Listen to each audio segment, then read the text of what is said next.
изпълнение. Центриране на Нене. Топката е отклонена много майсторски и това е гол.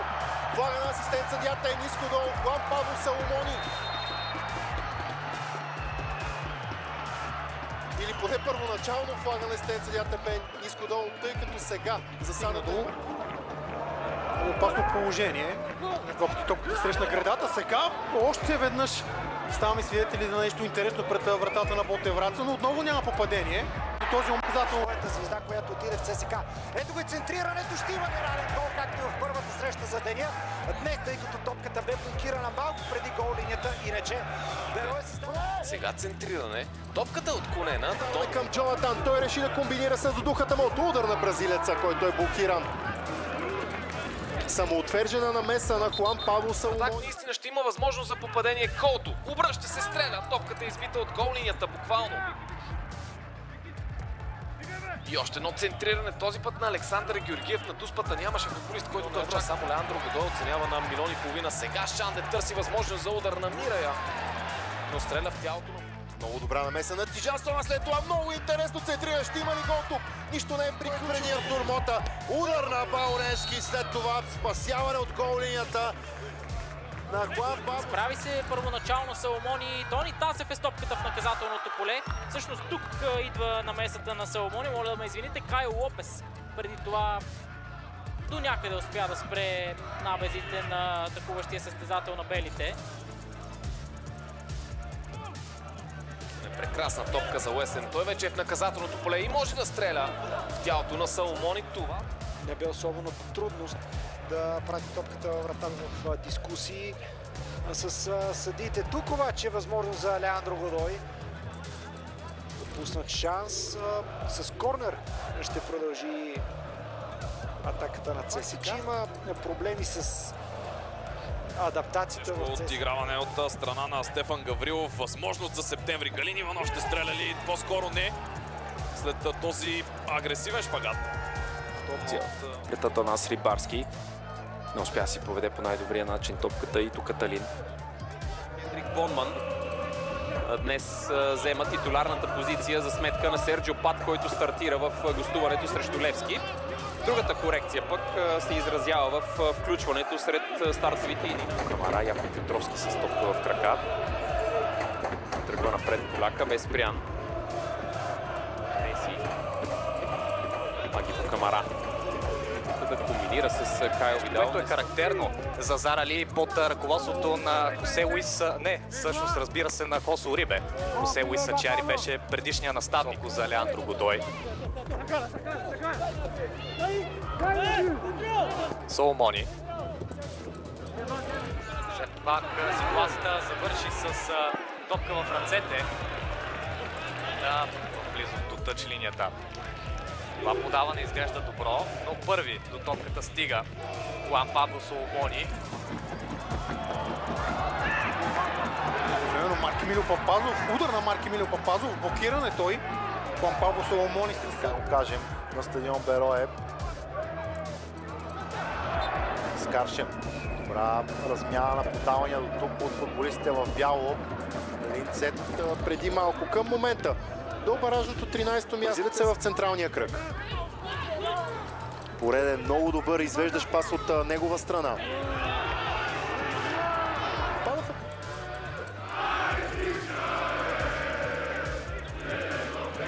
Смело Исалов не. Опита да комбинира с Уеслен. Завърши редовния сезон на петата позиция. Сега обаче изглежда много опасен, изглежда определен от мнозина като много ключов за ЦСКА, независимо, че през зимата промени в своя лагер. Илиян Илиев и получава възможност. Родения през 2006 година футболистът ще действа като ляв краен бранител. Сегундо Пачаме и Карл Салгара, добре познат след онзи двубой с Крумовград. Попадаше Спартаки през пролета на миналия сезон. Той се раздели с Тима, но след това се върна, след като ситуацията се... Атанас Илиев. Много добра работа на Атанас Илиев. Пуска изведещо подаване към Брайан Собреро. Отново надиграно от фланг. Нарушение.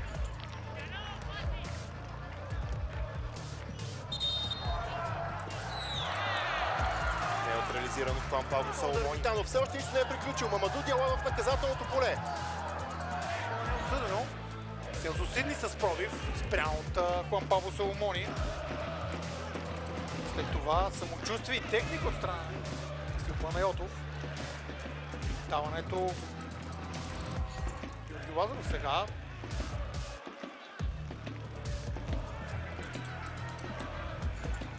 Бе спрям пробив на нападателя.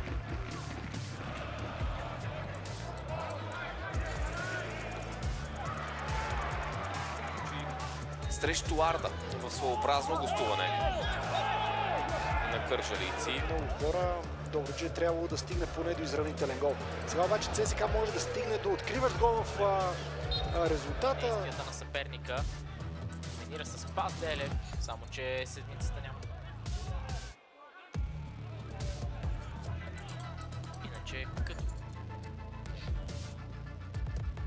приятна неточност от гледна точка на старозагорци. Спас Делев обаче не намери комбинацията с Георги Минчев. Соломони с добри действия към Милейрао и капитана се включва в нападението. Срещу себе си има Рян Даскалов, намери начин, по който да комбинира с Милейрао. Той центрира. А пък Никола Серафимов, който записа дебют срещу. С едно от последните действия в този двубой, Соломони. С Картосо.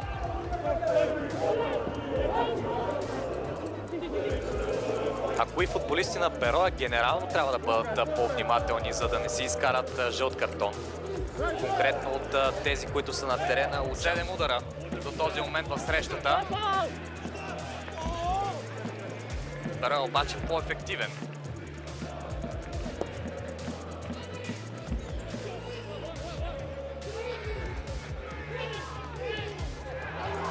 След това се справи в регионалното дерби срещу Локомотив Мездра с минималното 1-0. Съдиите са инструктирани да не дават така наречените леки или спорни нарушения. 17 у дома. Днес гостуване номер 13. Беро е допуснал и 13 гола.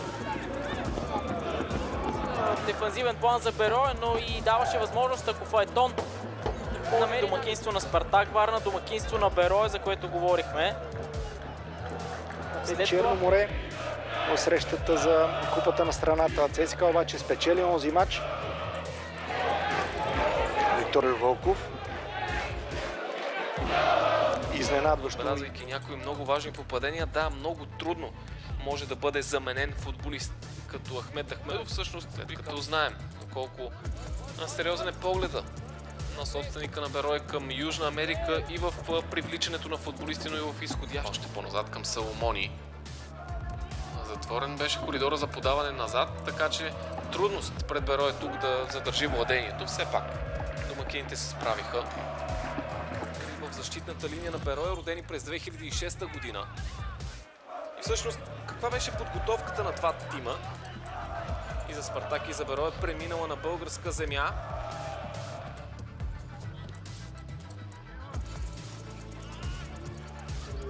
Да видим дали това няма да е един шамар, който ще се... И докато ще... Половината на Ботев Пловдив, ако трябва да правим такова сравнение между двата отбора. Но знаем къде е силата на Тодор Неделев. Остро центриране, което попада в краката на Шинешики. Шанс за Серканиус. Това ще бъде влиянието на Алберто Салидо. Да центрира. Соломони. По правата търси Аларкон. Веднага. Достатъчно настоятелен бе Анжело Мартино, за да не позволи на топката да излезе за ЦСКА. След падението му постоянно да бъде част от Спартак. Отново в тази серия, която Бора имаше. След това на Локомотив София, на Ботев Пловдив. На беройци. Матеус Леонев в наказателното поле този път бе надигран от Хуан. Макар очевидно той да изпитва болка и да остава да лежи на тревата. Често липсва присъствието в наказателното поле на Крумовград на атакуващ футболист на Берое. Сега това ми се бе в положение на засада Исмаил Фереро. Подаване, който достигна до Хуан Пабло Соломони. Той търси Леандро Годой и го намира в наказателното поле. Хуан Пабло Соломони с центриране към Леандро Годой и още една намеса на Димитър Евтимов. Тибови още пропусне следващия двубой на ЦСК след това официално предупреждение.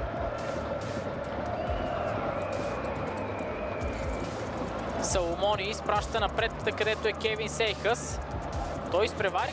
Той заедно с Станислав Йовков са българите в 11-торката на Берое. Още едно подаване от дълбочина, което Хуанка Пинеда ще успее да достигне. Много добре преодолен. На Берое със сигурност указание е дадено от 55-годишния Виктор Пасадре, роден в Луго, Испания. Основно не играе отляво. Интересно извеждащо подаване. Това е още бранители в реализирането на положения. Тук обаче Константини просто насочи топката нагоре, а не към Фьодор Лопухов. Дълго подаване за Тижан. Тактически приеми, да изненадат съперника. Много добро диагонално подаване И сега. организиране на атакуващи действия не носи резултат, или поне желания резултат за Берое. Сали изключително внимателен, защото когато има настроение в играта на старозагорци, наистина сме. Но топката е върната в наказателното поле. Там без.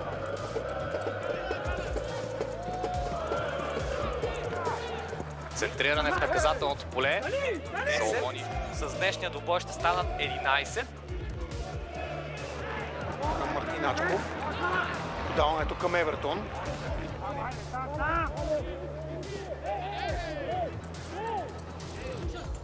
Общо 30 вкарани гола за Берое са дошли именно в Подрастващите гостуване. формации на Португалия.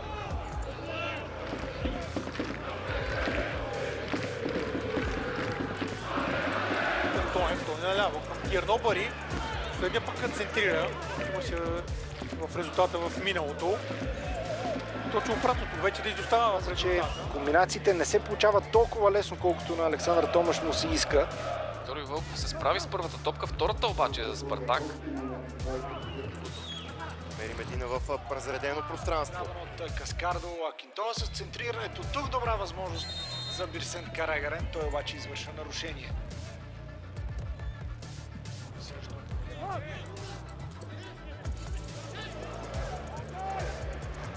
Подаване за Леандро Годой на ЦСКА. Петко Панайотов търси Илиян Илиев. Няма